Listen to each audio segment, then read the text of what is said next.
Hello, and welcome to Barkeology.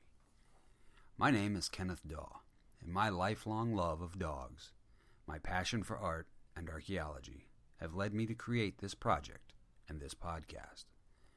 Having traveled extensively for the past 40 plus years and visited every historical site that I could, large or small, I then began gaining my deeper insight and understanding into the principles and practices of archaeology through Oxford University's online studies program, which I have since incorporated into my Barkeology book series and related programs. While this series is intended for a teenage and adult academic audience, we have also developed Barkeology Junior for younger children who share this love of dogs, art, and archaeology. Find us online through your search engine or through links at the Barkeology YouTube channel. So now, let's jump right into the Barkeology podcast, episode number 1. Image number 1.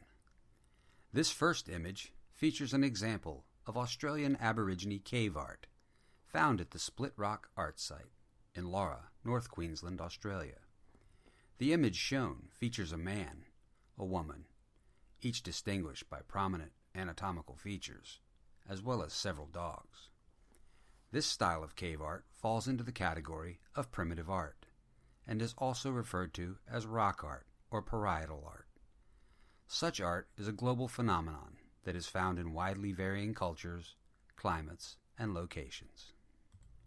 Mostly believed to be ritualistic in nature, and often attributed to the workings of the local shaman, such art is thereby a component of religious archaeology. Other theories on the purpose of cave art is to mark tribal territory or to record an event of exceptional note. Each image is believed to have deep significance, but not necessarily just descriptive.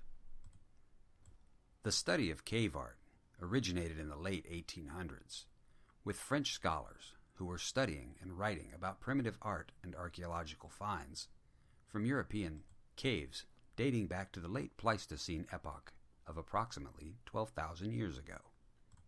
These would be some of the youngest examples of truly primitive art, whereas the oldest known primitive art dates back to deeper into the Upper Paleolithic era and are said to be approximately 44,000 years old or older. There are 3 main kinds of primitive rock art. Number 1, pictographs. These are images painted directly onto a rock surface. Number 2, petroglyphs.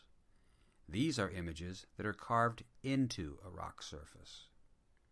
And number 3, geoglyphs. These are images made by digging into the ground.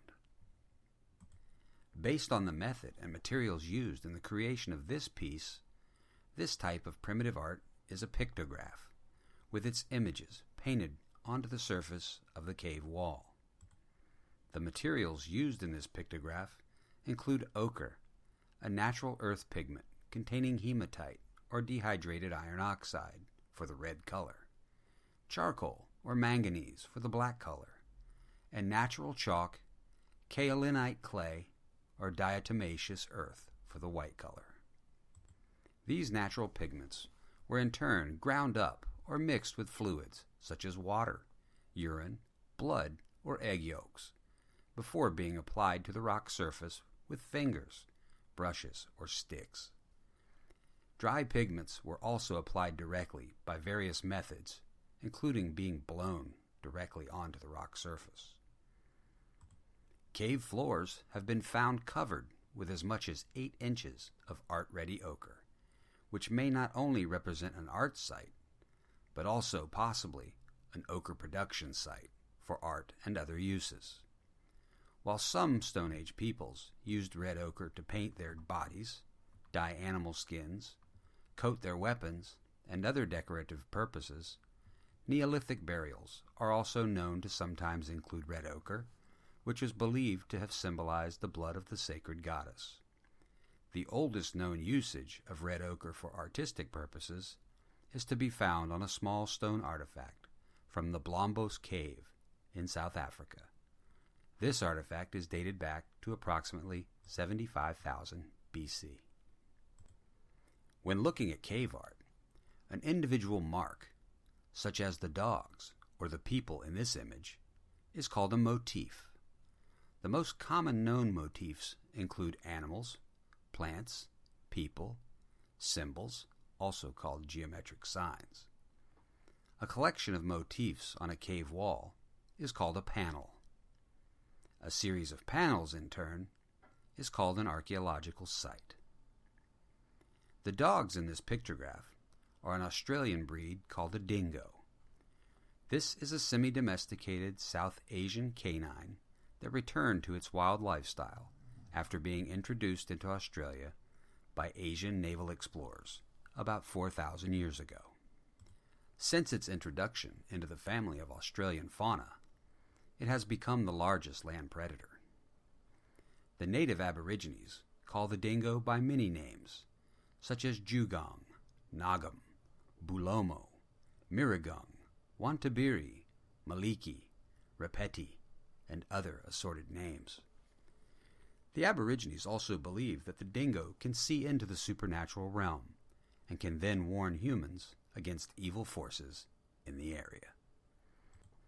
Aborigines say that a powerful ancestor created both dingoes and mankind, and thus they are believed to protect their owners against evil after death. Stories of shape-shifting dogmen are also recounted by the Aborigine elders to the youth.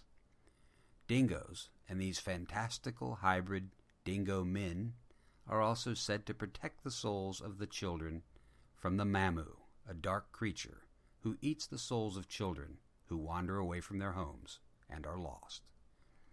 This theme of dog-headed men is known as cynocephaly and is actually found worldwide in many cultures.